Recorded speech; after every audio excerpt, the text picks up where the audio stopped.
Salut et bienvenue dans cette nouvelle vidéo d'électronique. Un abonné m'a posé la question car il voulait savoir comment tester un transistor bipolaire multi-émetteur. Et oui, il y a des transistors bipolaires à multi-émetteurs. Dans cette vidéo, nous allons découvrir comment ils fonctionnent, où on les utilise. Avant de commencer, qu'est-ce qu'un transistor?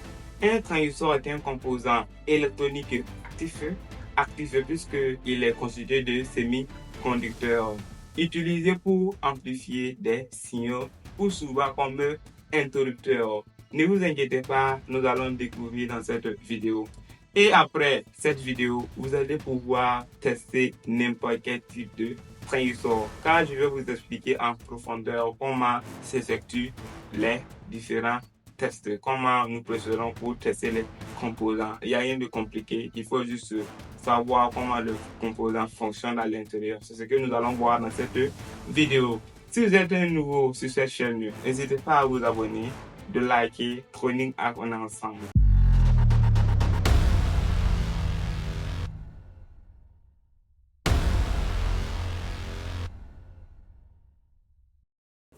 Tout d'abord, voici le symbole du transistor à multi-émetteur.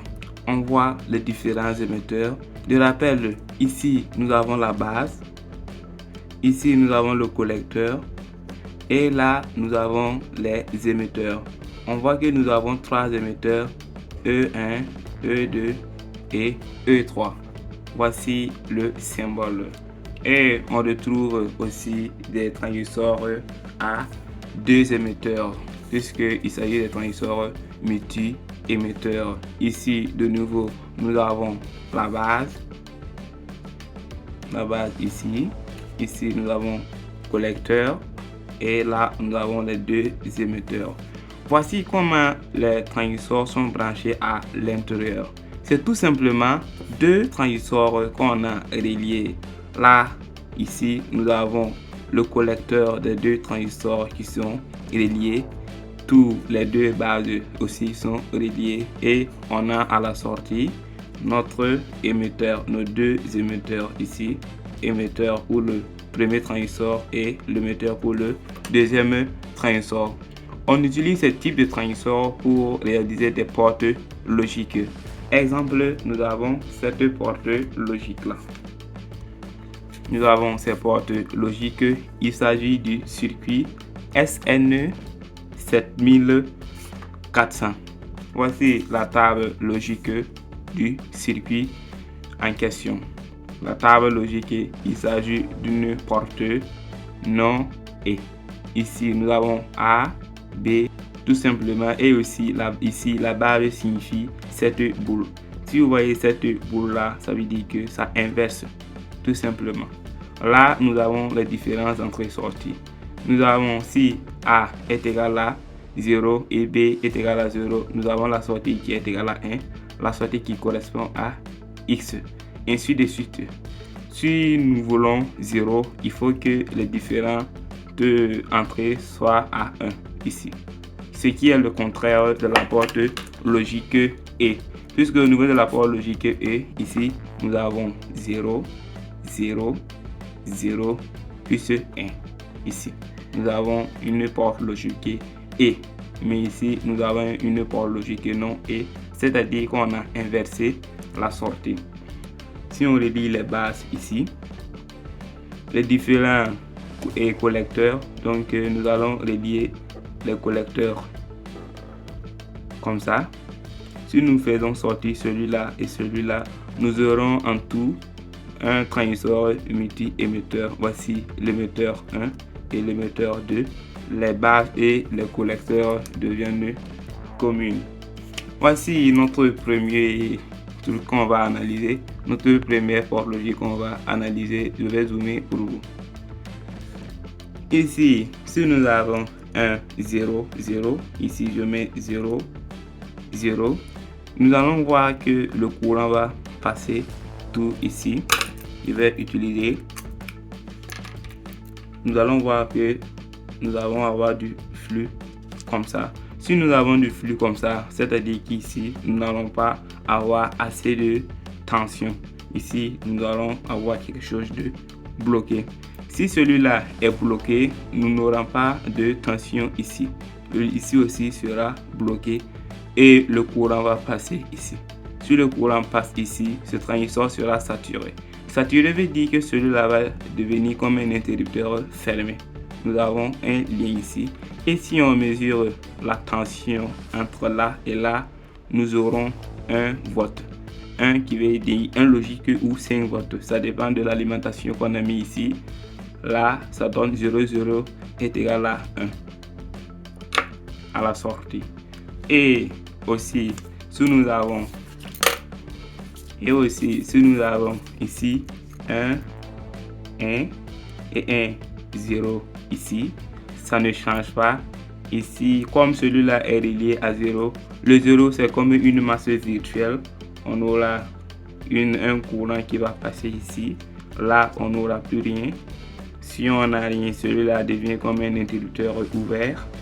Là, donc ici sera coupé. Si ici se coupe, le courant va passer comme ça et il va aller maintenant saturer ce transistor. Si ce transistor se sature, nous allons avoir une tension ici. Ici, une tension de 1 volt. Là, nous avons un logique. Donc, 1, 0 nous donne un logique. Tout simplement. Et de suite, si nous avons maintenant 1, 1, si nous avons 1, c'est-à-dire qu'un courant va passer comme ça. On aura une opposition de courant. Si on a opposition du courant maintenant, là, le courant peut passer ici. S'il passe ici, il va saturer ce transistor. Si ça sature ce transistor, il sera comme un fil. Vous voyez, s'il devient comme un fil, celui-là sera saturé. Celui-là sera saturé. Donc, celui-là sera aussi comme un fil. Si celui-là devient un fil, celui-là aussi sera un fil. Excusez-moi ici. C'est comme celui-là va se saturer et celui-là aussi va se saturer. Il va devenir comme un fil. S'il devient comme un fil, là, on dit que la tension aux bornes d'un fil est égale à 0 et nous aurons 0 en sortie. Un 0 logique ou 0 volt. Quelle est la logique utilisée pour tester les transistors bipolaires? Très simple. Nous allons voir des diodes à l'intérieur du transistor. Comme ici, nous avons une diode. Là, nous avons l'anode et ici, nous avons la cathode. Nous allons dire que l'anode est le positif, donc nous allons mettre P et la cathode est le négatif. Nous allons mettre N ici. Puisque les transistors, il y a des transistors PNP et les transistors NPN. Ne vous inquiétez pas, nous allons tout voir ici. Puisque je vais juste simplement vous introduire. Là, nous allons passer le test. Mémorisez ça. Ici, cette partie est le positif. Et là où il y a le trait est le négatif.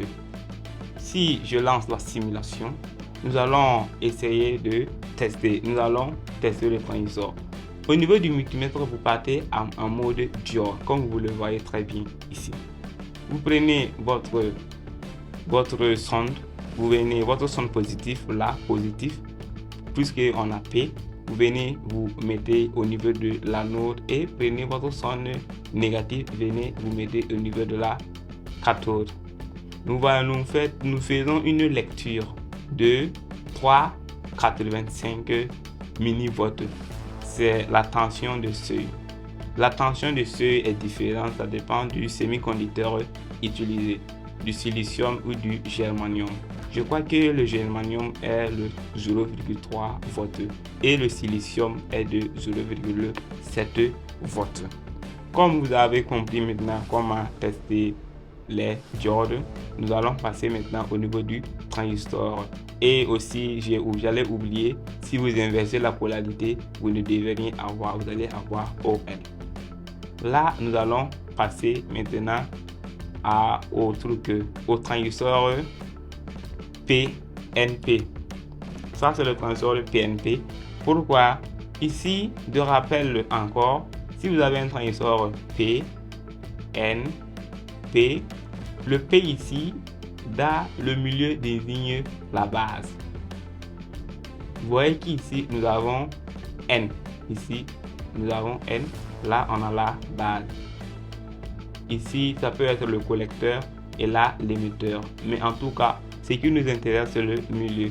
Puisque vous voyez ici, nous avons un K qui veut dire négatif, ce trait-là.